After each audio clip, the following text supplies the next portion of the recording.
Bismillahirrahmanirrahim. Assalamualaikum warahmatullahi wabarakatuh.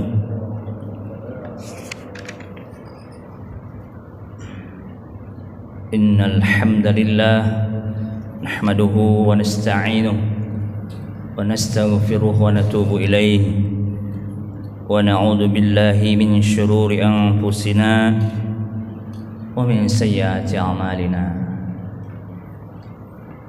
Man yahdihillah fala mudilla lah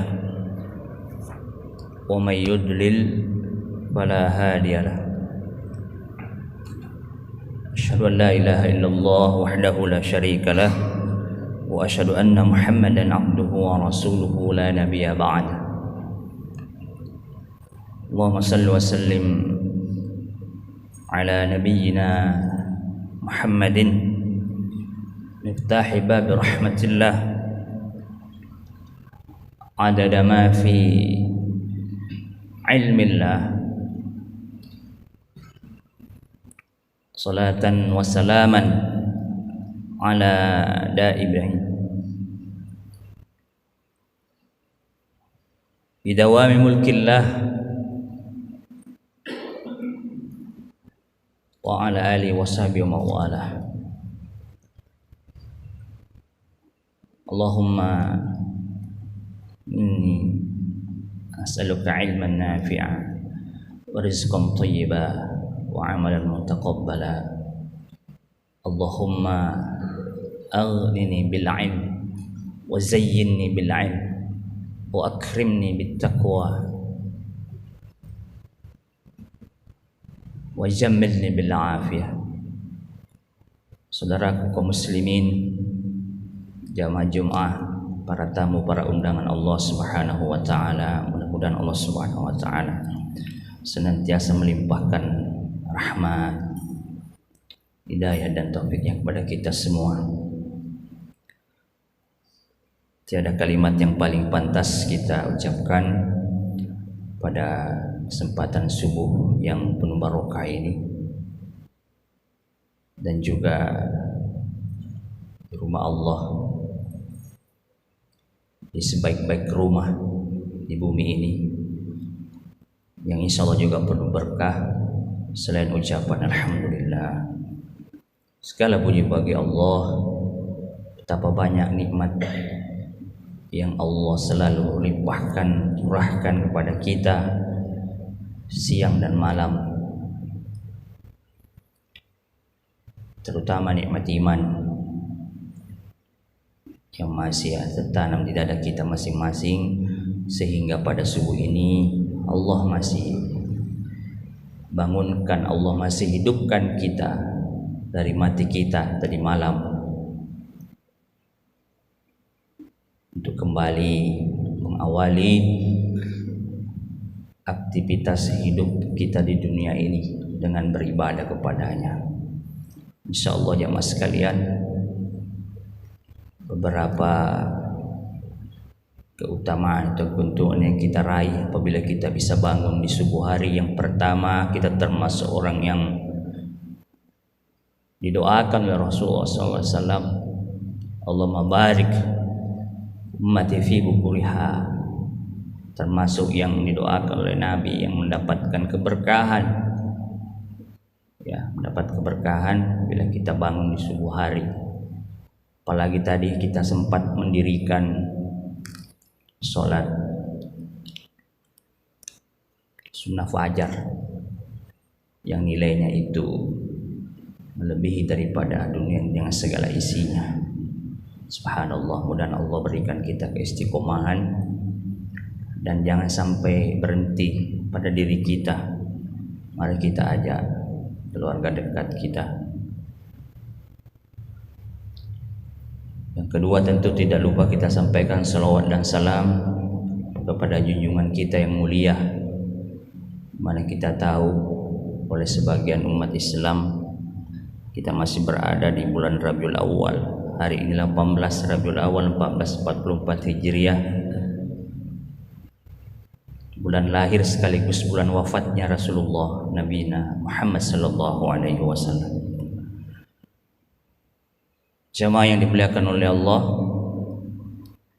keislaman seseorang itu tidak hanya diukur atau tidak diukur oleh luasnya ilmu, tidak diukur oleh banyaknya ilmu, dalamnya ilmu. Keislaman seseorang itu tidak diukur oleh kehebatannya dia berbicara atau berdebat. Keislaman seseorang itu juga tidak diukur oleh banyaknya amal, ibadah, atau harta kekayaannya. Setinggi apapun ilmu seseorang, sebanyak apapun, sedalam apapun pengetahuan seseorang,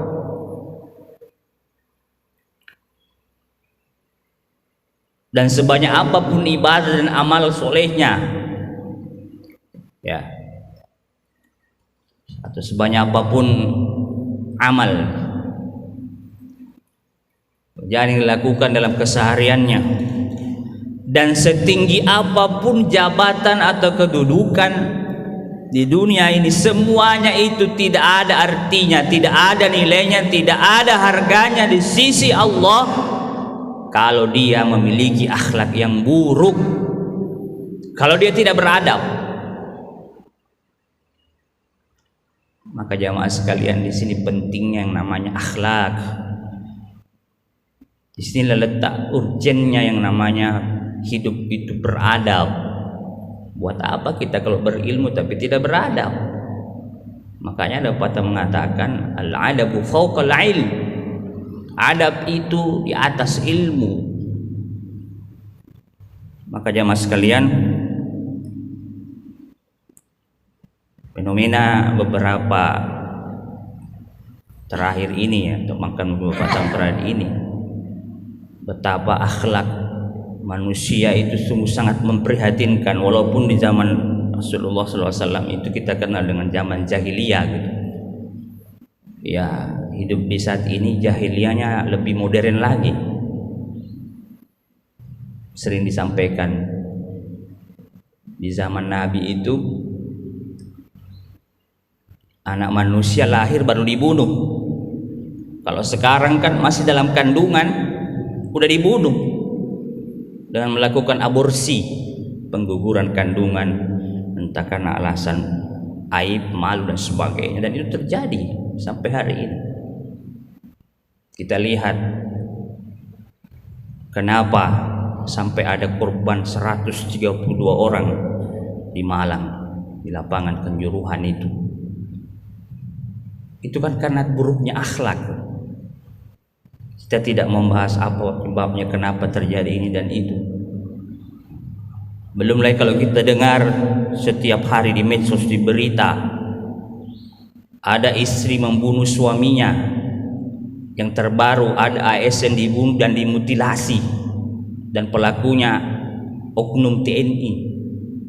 Masih banyak lagi kalau kita mau ikuti semua perkembangan berita yang terkadang membuat kita stres. Tapi kesimpulannya adalah bahwa manusia sekarang lebih jahat sebenarnya, lebih buruk akhlaknya dibandingkan dengan zaman Rasulullah SAW. Oleh sebab itulah, sekali lagi kita sebagai seorang muslim jangan cukup hanya mengaku beriman kepada Allah dan Rasulnya. Jangan hanya cukup mengaku berakidah, dan jangan sampai berhenti hanya pada melakukan syariat Allah tapi tidak berakhlak. Sehingga sering kita dengar dalam keseharian kita, oh si fulan itu bagus, sebenarnya baik dia ibadahnya, tapi sayangnya tidak peduli dengan tetangganya. Oh si A itu rajin sekali sholat ke masjid, sholat 5 waktu, tapi tidak pernah bertegur sapa dengan tetangganya. Ini kan dipertanyakan ibadahnya seperti apa ini? Padahal ajaran Islam itu tidak hanya mengajarkan atau mengatur hubungan kita dengan Allah secara vertikal, hablum minallah, tetapi justru kita banyak bergaul dengan sesama manusia, hablum minan nas, bahkan hablum minal alam. Dan itulah Misinya Rasulullah SAW diutus ke muka bumi ini, wa ma arsalnaka illa rahmatan lil alamin. Dan aku tidak engkau utus Muhammad kecuali untuk membawa rahmat, menyebarkan kasih sayang, kesejukan bagi alam semesta. Wa ma arsalnaka illa kaffatan linnasi basyira wa nadhira. Tidak aku utus engkau Muhammad melainkan untuk seluruh manusia, membawa kabar gembira dan peringatan. Maka sekali lagi jamaah sekalian, jika kita ingin membangun kedirian kita, membangun keislaman kita, minimal ada tiga lingkup yang harus ada dalam diri kita. Yang pertama akidah, yang kedua syariat, yang ketiga akhlak. Atau dalam organisasi Muhammadiyah ada yang namanya iman, Islam, dan ihsan. Tidak berislam kita kalau hanya mengaku beriman. Belum sempurna, belum cukup keislaman kita kalau kita hanya berakidah saja tapi tidak melaksanakan syariat Allah. Tidak cukup hanya iman tapi Islam, dan tidak cukup hanya beriman dan berislam kalau tidak berihsan. Tidak cukup kalau hanya berakidah dan bersyariat tapi tidak berakhlak. Maka keislaman kita akan lengkap dan sempurna kalau tiga itu kita laksanakan. Kita mulai SD mungkin baru TK hafal rukun iman, rukun Islam juga kita sudah hafal. Tapi sekali lagi tidak ada semua gunanya itu kalau kita tidak berakhlak.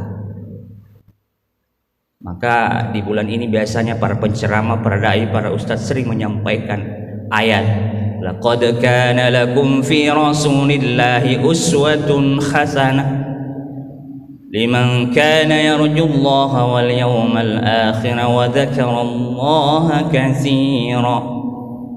Dan sungguh pada diri Muhammad SAW itu terdapat uswatun hasanah, suri teladan yang terbaik bagi orang yang senantiasa menghadapkan pertemuan dengan Allah Subhanahu wa taala dan yaumil akhir, dan mereka banyak berzikir pada Allah Subhanahu wa taala. Jemaah sekalian, mari kita mengenang kembali betapa sosok manusia yang paling ideal, yang paling pas untuk kita jadikan teladan dalam hidup kita. Tidak lain dan tidak bukan Nabi kita Rasulullah Muhammad sallallahu alaihi wasallam.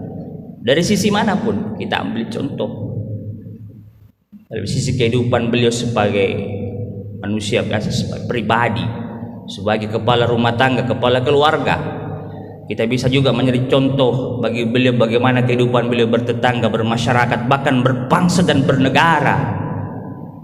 Cuma sayangnya kita ini sering lupa atau sering mengambil model contoh teladan dalam hidup ini bukan Nabi kita. Kita lebih senang mengambil model-model yang lain daripada Rasulullah Sallallahu Alaihi Wasallam. Tidak sedikit di antara umat Islam itu ingat, mengenang nabinya,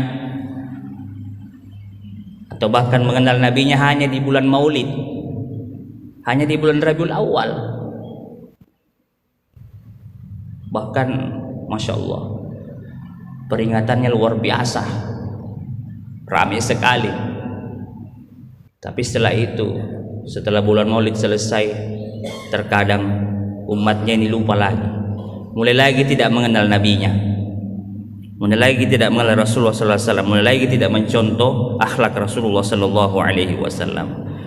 Saking mulianya Rasulullah, saking terpujinya akhlaknya Rasulullah, Allah sendiri memberikan predikat kepada beliau, wa innaka la'ala khuluqin azim, dan sungguh engkau Muhammad memiliki akhlak yang agung. Dan kita sudah tahu semua bahwa misi Rasulullah SAW diutus ke muka bumi ini, bu'istu li utammima makarimal akhlaq. Dalam hadis yang lain, bu'istu li utammima masalihal akhlaq. Sesungguhnya aku diutus kepada kalian adalah untuk menyempurnakan akhlak manusia. Jamaah sekalian yang dimuliakan Allah Subhanahu wa taala. Dalam sebuah hadis dari Abu Hurairah bahwa Rasulullah sallallahu alaihi wasallam pernah ditanya oleh sahabat, tentang amalan apa yang paling banyak memasukkan manusia ke dalam surga. Seperti biasa, beliau itu kan sering menjawab singkat padat tapi berisi, bermakna. Apa kata beliau? Taqwallah wa husnul khuluq. Engkau bertakwa kepada Allah dan memiliki kemuliaan, memiliki keindahan akhlak. Itu saja jawaban beliau. Tapi kalau mau didalami lagi luas panjang pembahasannya. Taqwallah wa husnul khuluq. Jadi setelah bertakwa kepada Allah, perbaiki akhlak. Kemudian dilanjutkan lagi. Lalu amalan apa ya Rasulullah yang paling banyak memasukkan seseorang ke neraka? Lagi-lagi jawabannya Nabi pendek singkat. Al-fam wal farj. Al-fam wal farj. Apa itu? Mulut dan kemaluan. Hadirin, kalau kita renungkan yang terakhir ini, benar sekali apa yang disabdakan oleh Nabi. Banyak yang membuat orang celaka. Tidak perlu menunggu akhirat. Di dunia ini saja gara-gara mulut dan kemaluan banyak manusia yang terjerumus, masuk ke penjara, berkelahi, berantem. Yang paling bahaya itu yang kemaluan itu kalau nggak dikendalikan. Syahwat manusia yang satu itu. Manusia tidak ubahnya seperti binatang, seperti hewan. Kalau kemaluan tidak dikendalikan, berarti sudah tidak punya rasa malu lagi. Kemana-mana mencari pasangan, melampiaskan nafsunya, ya, bahkan lebih hina daripada binatang. Jamaah yang dimuliakan Allah Subhanahu wa taala, ada beberapa hadis lagi yang menyuruh dan menunjukkan bahwa betapa kita itu disuruh berakhlak mulia walaupun tidak sempurna, karena tidak ada manusia sempurna, insanul kamil, kecuali Rasulullah SAW. Tapi mari kita berniat untuk selalu meneladani akhlak beliau. Di antaranya beliau bersabda, inna min ahabbikum ilayya ahsanukum akhlaqa. Sesungguhnya yang paling kucintai di antara kalian, kata Rasulullah, adalah yang paling baik akhlaknya. Hadis riwayat Bukhari. Jadi mohon maaf, kita jangan sampai hanya mengaku-ngaku mencintai Nabi. Jangan-jangan nanti di akhirat kita termasuk yang tidak dicintai oleh Rasulullah dan tidak mau dipandang oleh Nabi gara-gara akhlak kita buruk di dunia ini. Tidak cukup hanya berselawat kepada beliau, tetapi tunjukkan bahwa kita mencintai Rasulullah dengan berusaha mengamalkan, menghidupkan sunnah-sunnah beliau semampu kita. Kemudian dalam sabda beliau yang lain, inna khiyarakum ahasinukum akhlaqa. Masih riwayat Bukhari. Sesungguhnya yang terbaik di antara kalian ialah yang paling baik akhlaknya. Paling dicintai oleh Rasulullah, paling mulia, paling baik. Jadi yang paling baik di antara manusia itu, kata Rasulullah, adalah yang paling baik akhlaknya. Ya, entah itu akhlaknya kepada Allah, akhlaknya kepada Rasulullah, akhlaknya kepada orang tua, akhlaknya kepada tetangga, akhlaknya kepada sesama, bahkan akhlaknya kepada makhluk Allah, pada binatang sekalipun, kepada kucing, kepada tanam dan seterusnya. Ada lagi hadis yang lain, inna min ahabbikum ilayya wa akhrabikum minni majlisan yaumal qiyamah ahasinakum akhlaqa.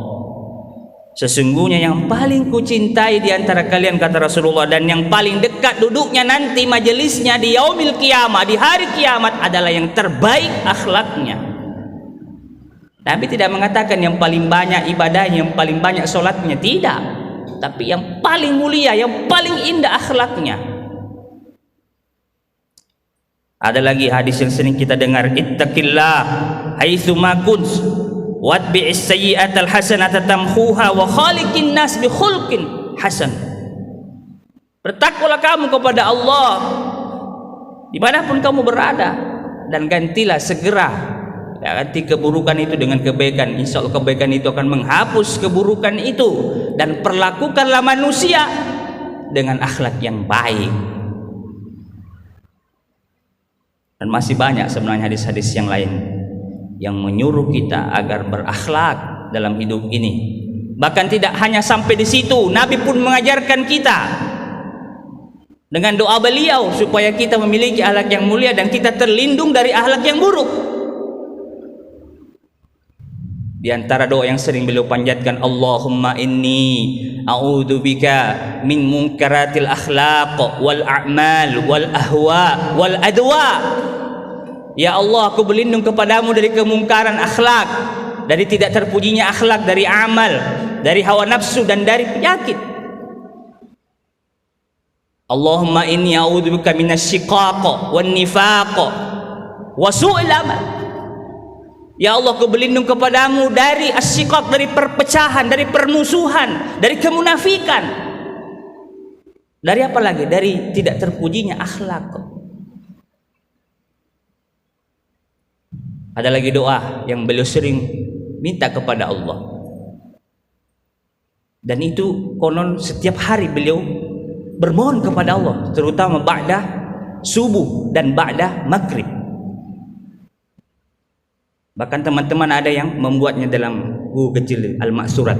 Allahumma inni a'udzubika minal hammi wal hazan wa a'udzubika minal ajzi wal kasal wa a'udzubika minal jubni wal bukhl wa a'udzubika min ghalabatid dain wa qahrir rijal. Ya Allah, lindungi hamba dari keraguan-raguan dan dari kesedihan yang mendalam, dari kelemahan dan dari kemalasan, dari rasa takut dan bakhil, sekek, kikir, dan dari ghalabatid dain, lilitan, hutang. Nggak enak Pak jadi orang berutang itu. Ditagih-tagih terus. Dan tekanan, teror dari manusia. Masya Allah. 14 abad yang lalu Nabi sudah menganjurkan kepada kita agar kita itu di samping berakhlak selalu berdoa meminta kepada Allah supaya kita terhindar dari akhlak yang tidak terpuji dan menjadi orang yang mulia dan indah akhlaknya. Jamaah sekalian yang dimuliakan oleh Allah Subhanahu wa taala, sebelum saya akhiri, saya ingin mengutip sebuah ayat. Betapa kalau kita mencontoh meneladani Rasulullah SAW berakhlak sebagai akhlaknya Nabi. Dengan kata lain, ketika kita mematuhi Allah, mematuhi Rasulullah, mengikuti Rasulullah SAW, pada dasarnya sama kita dengan mematuhi Allah. Dalam surah An-Nisa ayat 80, may yuti'ir rasulah faqad ata Allah. Barang siapa yang mematuhi, menaati Rasulullah, sesungguhnya ia telah mematuhi Allah. Barang siapa yang mencintai, merindukan Rasulullah, ya sama saja dengan mencintai dan merindukan Allah Subhanahu wa ta'ala. Bahkan di dalam Al-Quran disebutkan penghuni neraka, sekali lagi, penghuni neraka yang ketika di dunia ini banyak berbuat dosa, maksiat, kedurhakaan kepada Allah, sangat menginginkan, sekali lagi, sangat menginginkan jadi orang-orang yang menaati, mematuhi Rasulullah SAW. Itu sebagai ungkapan penyesalannya orang-orang kafir, orang-orang yang menghuni neraka. Apa katanya orang penghuni neraka? Ya laitana ata'na Allah wa ata'na Rasulah. Wahai celaka kami, celaka aku, aduhai. Itu ungkapan penyesalan. Ya laitana dan seterusnya gitu. Seandainya dulu aku di dunia, itu kata penghuni neraka, kami taat kepada Allah dan kami taat kepada Rasul. Nah hadirin, jangan sampai kita seperti yang difirmankan oleh Allah ini, ketika nanti di akhirat, ketika sudah dimasukkan dalam neraka, baru kita teriak-teriak, seandainya dulu aku mematuhi Allah, mematuhi Rasul. Itu penyesalan yang luar biasa gitu. Tapi saya yakin jamaah sekalian, jamaah yang ada di masjid ini, insyaallah mudah-mudahan termasuk umat Islam, umat Rasulullah yang tidak hanya beriman, yang tidak hanya melaksanakan syariat agama Allah, tetapi juga berusaha untuk berakhlakul karimah. Amin ya rabbal alamin. Salah hilaf mohon dimaafkan. Terima kasih. Kita sempurnakan majelis ini dengan membaca doa kafaratul majelis. Subhanakallahumma bihamdik, asyhadu an la ilaha illa anta, astaghfiruka wa atubu ilaik. Assalamualaikum warahmatullahi wabarakatuh.